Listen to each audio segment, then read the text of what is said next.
Bapak, Ibu, saudara-saudari yang terkasih dalam Tuhan kita Yesus Kristus, Shalom. Kembali lagi kita berjumpa dalam renungan harian Rabu 30 Agustus 2023. Marilah kita mendengarkan firman Tuhan. Kita berdoa. Tuhan, kami mengucap syukur kepadamu, sebab kasih karuniamu lah yang kami rasakan sampai saat ini, sehingga kami dapat memuji dan memuliakan nama-Mu. Hari ini Tuhan, sebelum kami memulai aktivitas kami, terlebih dahulu kami mau bersekutu dengan firman-Mu di dalam Engkau. Buka hati dan pikiran kami Tuhan, agar firman-Mu dapat memperbaharui kehidupan kami seturut dengan kehendak-Mu. Di dalam Yesus kami berdoa. Amin. Firman Tuhan yang menjadi renungan bagi kita hari ini tertulis di dalam 1 Tawarik 16 ayat 35. Beginilah firman Tuhan.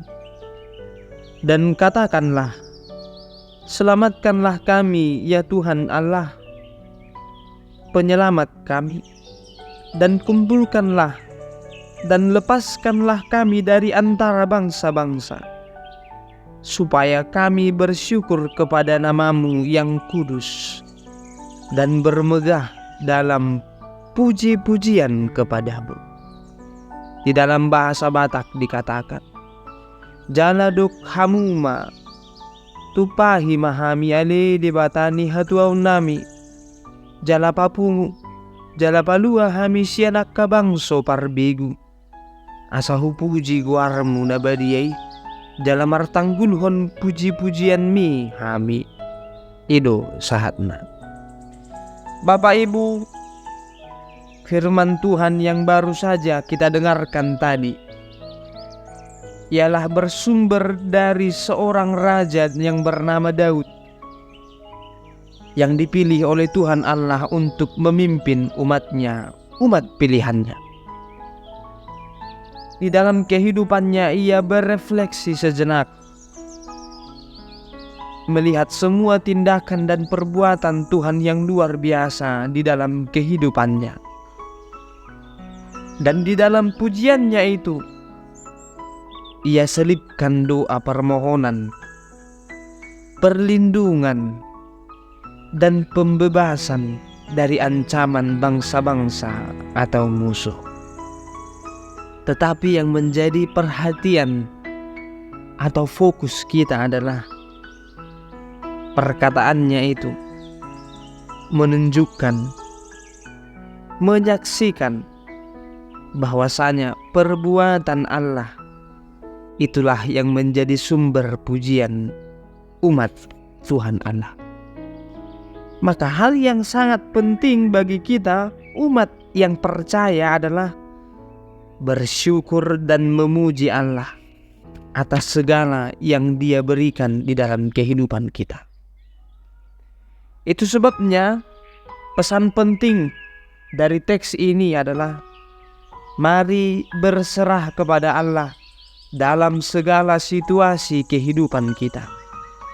Bahkan di dalam saat-saat sulit dalam hidupmu, kita harus tetap mengakui Allah sebagai juru selamat kita.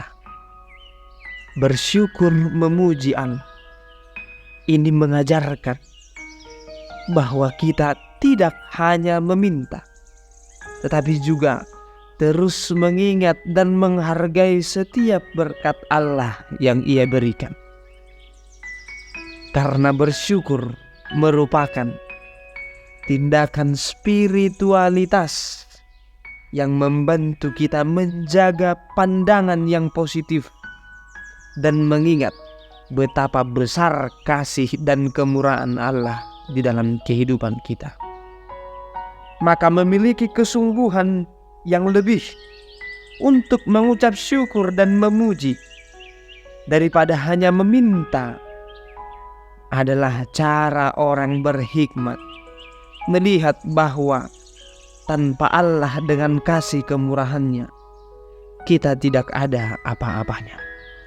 Maka lihatlah semua perbuatanmu, Bapak Ibu. Jadikanlah itu sebagai ucapan syukur kepada Tuhan Allah. Dan lihatlah semua perbuatan Tuhan Allah di dalam hidupmu. Sehingga itulah sumber pujian di dalam hidup. Maka orang-orang yang senantiasa bergantung pada Tuhan akan selalu ingat bahwa pujiannya lah yang harus lebih tinggi daripada permohonan dan keinginannya. Dalam Kristus kita semua dimampukan untuk melakukan firman-Nya. Amin. Kita berdoa. Ya Bapa, kami berterima kasih. Engkau mengingatkan kami lewat kehidupan hamba-Mu Daud yang menunjukkan pujiannya di dalam hidupnya yang Engkau sertai. Demikian juga kami ya Tuhan, di dalam perjalanan kami satu hari ini, kami mau berserah ke dalam tangan-Mu, agar iman kami yang percaya bahwa Engkau menyertai dan memberkati kami, menumbuhkan hati yang mau memuji dan memuliakan nama-Mu. Terima kasih ya Tuhan, karena kami yakin dan percaya lewat pujian kami, hati dan jiwa kami semakin diarahkan untuk membangun persekutuan dan hubungan yang semakin intim dengan-Mu. Terimalah kami ya Tuhan, dan permohonan kami ini hanya untuk kemuliaan nama-Mu. Dalam Kristus kami berdoa. Amin.